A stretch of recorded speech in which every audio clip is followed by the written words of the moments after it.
Today is Tuesday, November 24th. What to know today about a major decision from the Trump administration to acknowledge Biden as the apparent winner and clear the way for his transition team. We'll tell you how it happened and what it actually means. Also, what's familiar and brand new about Biden's just-revealed leadership team. And how President Trump and the First Lady are keeping some holiday traditions alive this year. Plus, a major vehicle recall, why NBA players met with the Pope, and which social media platform is not only going after TikTok, but also launching a new daily lottery. We'll explain. Welcome to The Newsworthy. All the day's news in around 10 minutes. Fast, fair, fun, and on the go. I'm Erica Mandy. Thanks so much for being here. You ready? Let's do this. The Trump administration is now officially working with the Biden transition team. The General Services Administration, or GSA, formally designated President-elect Biden as the apparent winner of the presidential election. Now, this means Biden and his team will get nearly $10 million in funding, plus office space and computers in each government agency. He'll also get classified national security information, access to the White House coronavirus task force, and more. Traditionally, this designation comes soon after an election is called for one candidate. But this year, the GSA delayed it for more than 2 weeks as the president challenged the election results in court.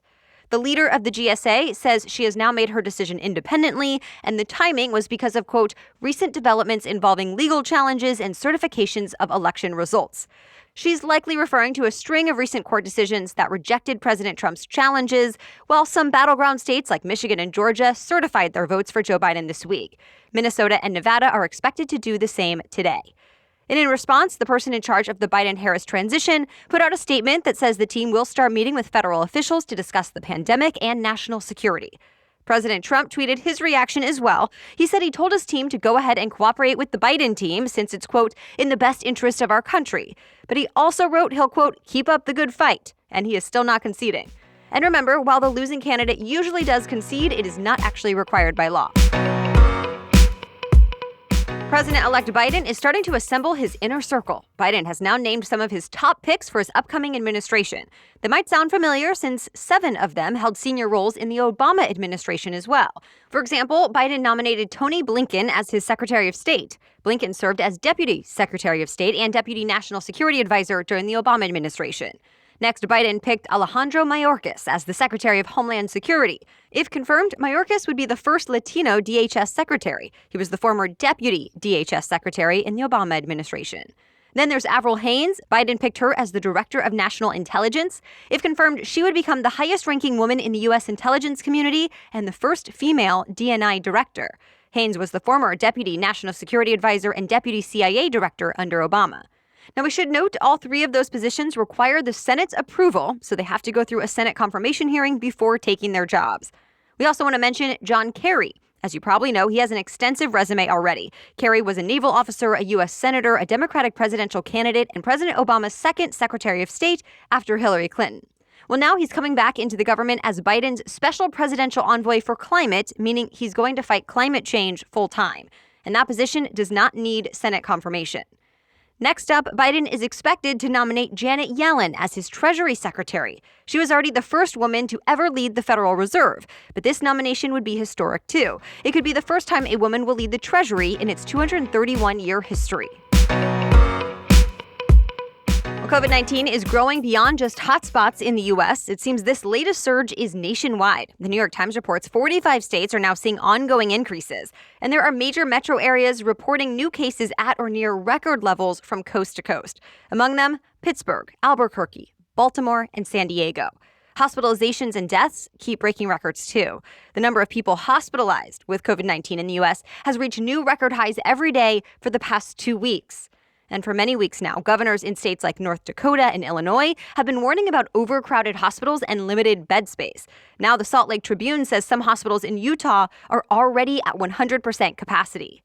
Here's the good news, though. Stat News says overall, people who are in the hospital with COVID-19 are surviving at higher rates now than in the spring and summer.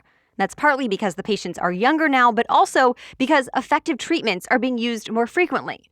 That being said, even though the death rate might not be as high as it was in the early stages of this pandemic, it's still higher than it's been in months. Johns Hopkins University data shows the U.S. is now averaging more than 1,500 new deaths per day.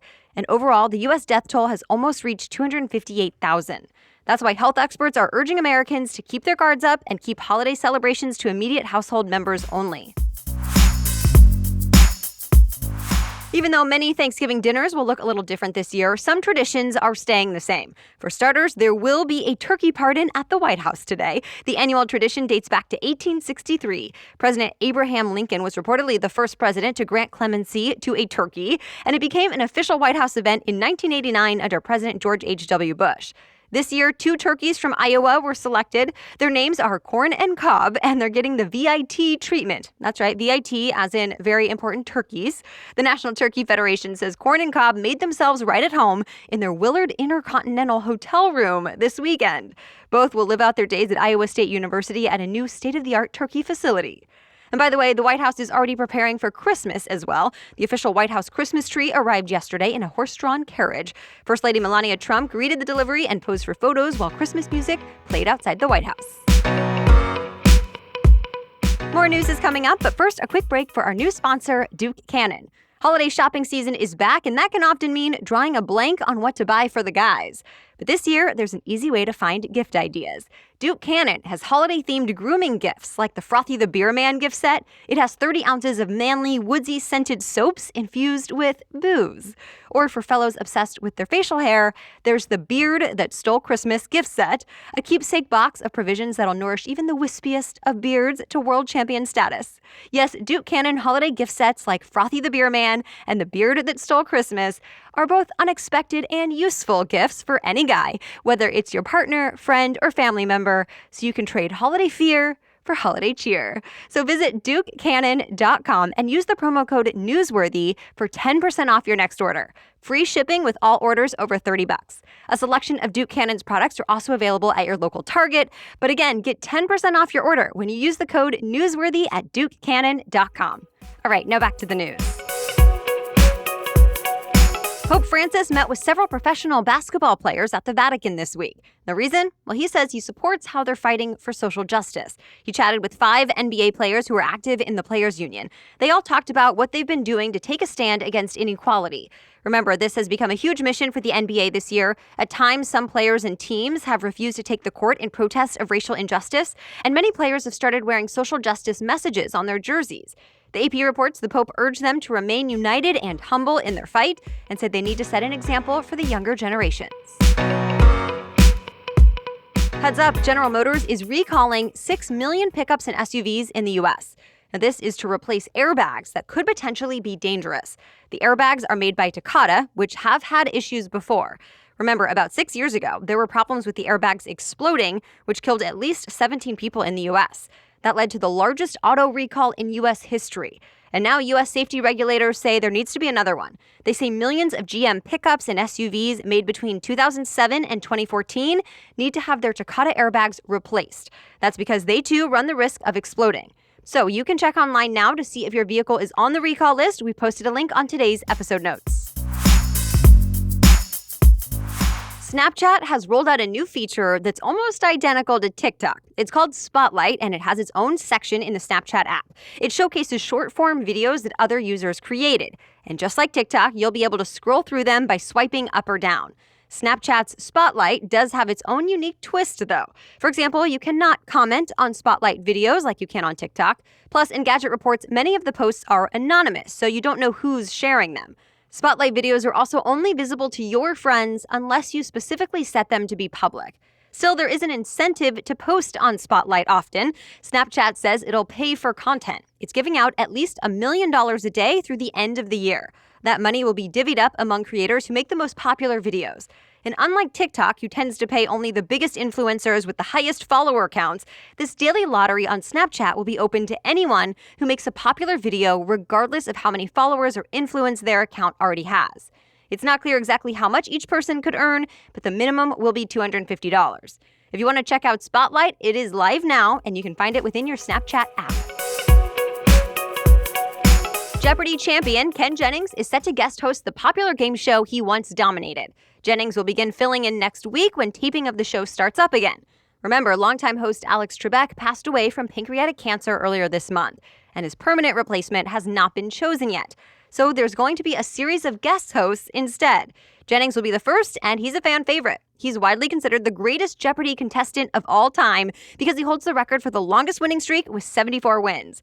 As for who is in the running for the full-time gig, some names are getting tossed around. Variety reports the top contenders include Anderson Cooper and George Stephanopoulos. And that's it for the main news today, but now it's time for Trivia Tuesday, when we ask a different trivia question every week. But first, thanks to our sponsor today. If you're like me, you think meat should be high quality, humanely raised, and free of antibiotics and added hormones. Yet finding all of that at the grocery store can feel like a time-consuming struggle. Well, thankfully, there's no more need for all that searching and wandering around. ButcherBox makes it so easy to get 100% grass-fed and finished beef, free-range organic chicken, nitrate-free bacon, wild-caught salmon, and more. I love that I can rely on ButcherBox to send me only the meats and seafood that fit those high standards. Plus, it's so convenient because it arrives right on my doorstep. And the meat I've received is always packed fresh and then shipped frozen and vacuum sealed so it actually stays fresh. They even have free shipping nationwide except in Alaska and Hawaii, and you can cancel or pause your subscription anytime. And now is a great time to try it out, because for a limited time, new members get 6 free grass-fed, grass-finished steaks when they go to butcherbox.com/newsworthy. That's 2 New York strips and 4 top sirloins added to your first box for free. Act quickly, this offer is only good through Cyber Monday. That's 6 grass-fed, grass-finished steaks for free in your first box. Just go to butcherbox.com/newsworthy. That's butcherbox.com/newsworthy.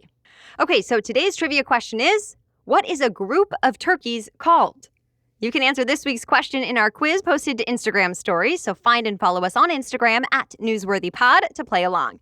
As for last week's trivia question, what is the only major city located on 2 continents? The answer is Istanbul, Turkey. It's a city of more than 15 million people, making it Turkey's largest city and the 5th largest city in the world. Part of Istanbul is in Europe, part is in Asia. It's split up like that because there's a body of water that runs right through the middle of the city called the Bosporus Strait, dividing the 2 continents. The 2 sides of Istanbul are connected by a pair of bridges. But as Times of India reports, the 2 sides have their own unique vibes. The Asian side of the city is more relaxed. It's full of residential neighborhoods and wide boulevards. Meanwhile, the European side feels more like a big city. That's where all the banks, stores, and corporations are. Plus, a lot of the historical landmarks are there as well, so it's more popular with tourists. It's worth noting there are a few other towns that straddle 2 continents as well, but Istanbul is by far the largest, and it's the only metropolis in the world that's split up like that. Shout out to Shane, Yasmin, Angie, Sydney, and everyone who played along on Instagram. All right, thanks again for listening today and making the newsworthy part of your daily routine. We'll be back with more news to know tomorrow. Until then, have a great day.